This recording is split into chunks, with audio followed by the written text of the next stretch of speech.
లేకపోతే మీరేదో లాలూచి పడిపోతామంటే, ఆ నియోజకవర్గంలో ఎవరైతే ఇన్‌చార్జ్ ఉన్నారో ఈ జీవితంలో నేను ఎమ్మెల్యే అవ్వను అని చెప్పి అంత డైరెక్ట్‌గా చెప్పడం. అంటే నిజంగా అయితే మేజర్ వార్నింగ్ ఇచ్చేసినట్టే హ్మ్. లెక్క ఆయన. టికెట్లు ఎవరికి ఏంటనేది ఉంది కదా! ఎక్కడైతే ఏకగ్రీవం అయిందో అక్కడ ఆ ఎమ్మెల్యేకు ఇంక టికెట్ అంటే ఎమ్మెల్యే హ్మ్. అభ్యర్థికి టికెట్ లేనట్టే అని ఒక ప్రకటన చేసాడు. ఖచ్చితంగా ఒక వార్నింగ్ సిగ్నల్ అది. అంటే చచ్చి చెడి ఎవరో ఒకరు నిలబెట్టాలి, తప్పకుండా ఫలితాలు తీసుకొని రావాలి అన్నది.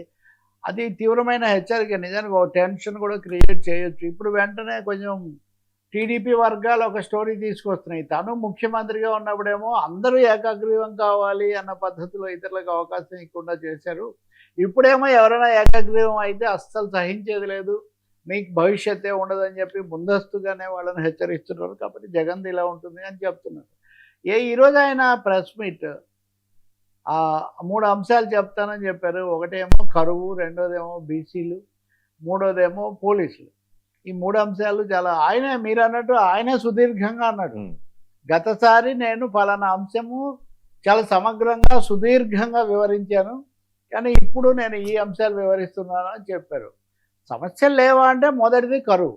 ఖచ్చితంగా 680 మండలాల్లో దాదాపు 700 మండలాల్లో కరువు వచ్చే ఛాన్స్ చాలా ఎక్కువగా ఉంది. ఎల్‌నినో వల్ల వర్షాలు సరిగ్గా పడలేదు. చంద్రబాబు నాయుడు కూడా కొద్ది రోజుల కిందట అధికారులతో సమావేశమైనప్పుడు దీని మీద చర్యలు మీరేదైనా తీసుకోవాలి. కొంతమందికి దీని తీవ్రత అంతుబట్టట్లేదు, అర్థం కావట్లేదని కూడా ఆయన అన్నారు. కరువు అనేది ఎల్‌నినో అసాధారణ ఎఫెక్ట్ వల్ల దేశమంతా ఉంది. తెలుగు రాష్ట్రాల్లో ఇంకా ఎక్కువగా ఉంది. నీటి ఇది కూడా తగ్గిపోతుంది పరిమాణం కూడా. ఇలాంటి సమయంలో ఏం చేయాలని. ఇప్పుడు సమస్య ఏమంటే ముఖ్యమంత్రి కూడా వాళ్ళను అలర్ట్ చేశారే గానీ ప్రణాళిక ప్రకటించలేదు. నిధులు కేటాయించడం, ప్రత్యేకమైన చర్యలు, పనులు కల్పించడం చాలా ముఖ్యమండి. ఇదివరకు గ్రామీణ ఉపాధి హామీ పథకం ఉండేది. ఇప్పుడు అది కూడా వెనకబడి వీజీ, రామ్‌జీ అనే రూపం తీసుకున్న తర్వాత పనులు తగ్గిపోయాయి. అందువల్ల కరువు, రైతులను ఆదుకోవటం, ఆ మంచినీటికి కూడా సమస్య వస్తుందనేది ఇది నెంబర్ 1. సో ఆయన మొదట్లో తన ప్రభుత్వం ఉన్నప్పుడు తను ఎలా చర్యలు తీసుకున్నారు, ఇప్పుడు తీసుకోవట్లేదు. ఇంక మళ్ళీ ఒక రైతు భరోసా కార్యక్రమాలన్నీ అవన్నీ కూడా చెప్పి చంద్రబాబు నాయుడు కరువు నివారణకు ఆదుకోవడానికి చర్యలు తీసుకోవడం లేదు. ఇది చాలా అనేది మొదటిది. రెండోది బీసీలకు సంబంధించి స్థానిక ఎన్నికలు, బీసీలు కలిపితే మీరు చెప్పింది. స్థానిక ఎన్నికల్లో మనం బ్రహ్మాండం గెలవాలి. ఎన్నికలు సరిగ్గా జరిగితే మనమే గెలుస్తాం. మనం గెలవలేదంటే ఎన్నికలు సరిగ్గా జరగలేదు, అక్రమాలు జరిగాయని మనం భావించాల్సి వస్తుంది. అందుకని మీరు పూర్తి అప్రమత్తంగా ఉండండి. ప్రతి చోట మనం నిలబడాలి, పోరాడాలి.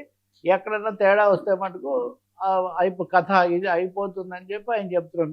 నాయకుడు ఉన్నాడనే నమ్మకం క్యాడర్ కలగాలి అని. అంటే ఒక విధంగా ఇది ఒక మధ్యంతర యుద్ధంలాగా తీసుకుంటున్నారు.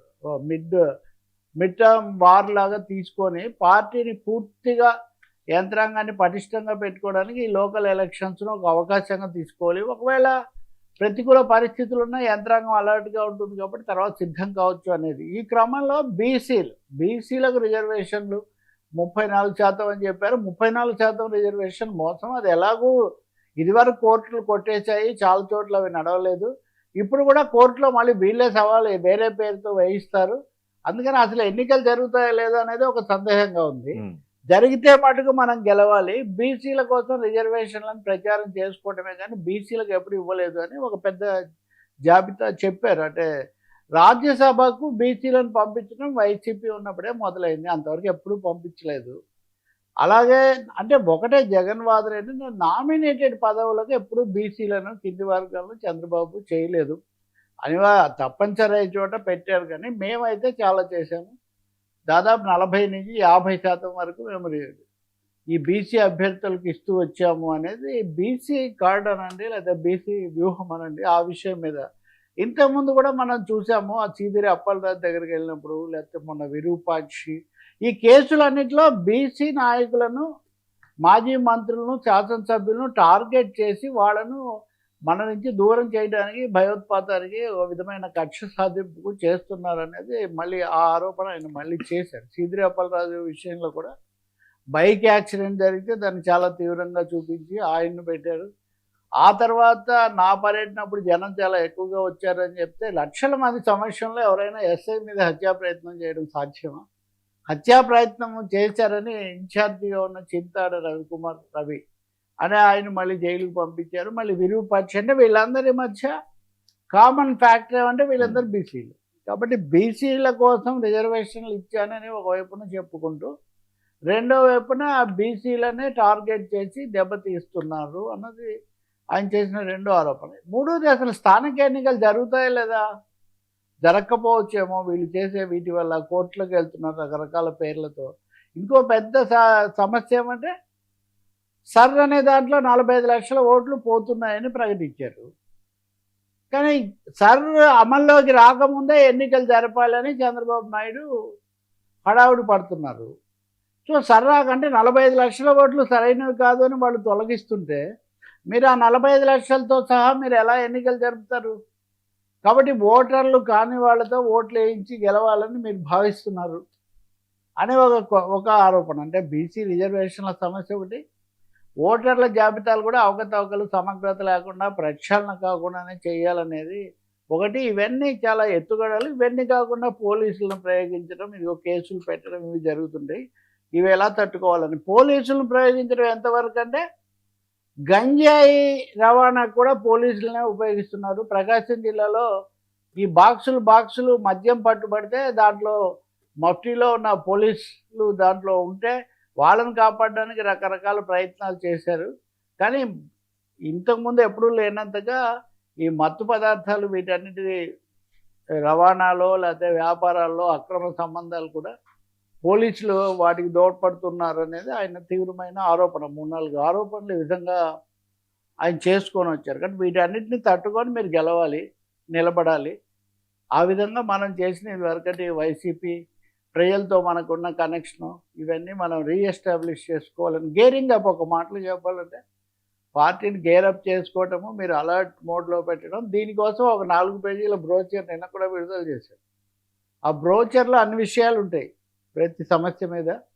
టీడీపీ ఏం చేసింది, మనం ఏం చేసాము, సూపర్ 6 ఏంటి, ఇవన్నీ. కాబట్టి వీటితో జనంలోకి వెళ్ళండి. జనాలకు జగన్ ఉన్నప్పుడు బాగా జరిగింది, అన్నీ వచ్చాయి, ఇప్పుడు అన్నిటికీ బ్రేకులు పడ్డాయి అనే విషయం వివరించి చెప్పండి. ఏమైనా తేడా వస్తే ఊరుకునేది లేదు. అది అక్కడ. సార్ ఇప్పుడు జగన్మోహన్ రెడ్డి గారు తీసుకుంటున్న నినాదం ఏంటి? మన అభివృద్ధి పనులు మనం చేసింది, దాన్ని ప్రజల్లోకి తీసుకువెళ్ళండి, ఈసారి మనమే గెలుస్తాం. మరి అదే అభివృద్ధి పనులు ఇదే చేస్తే మొన్న 11 సీట్లకు పరిమితం అయ్యే పరిస్థితి ఉంది. ఇదే ప్రశ్నలు ఏమనెత్తున్నారు? వాళ్ళకి ఇది ఆయుధం ఇస్తున్నారు అయినా? అంటే 2 విషయాలు.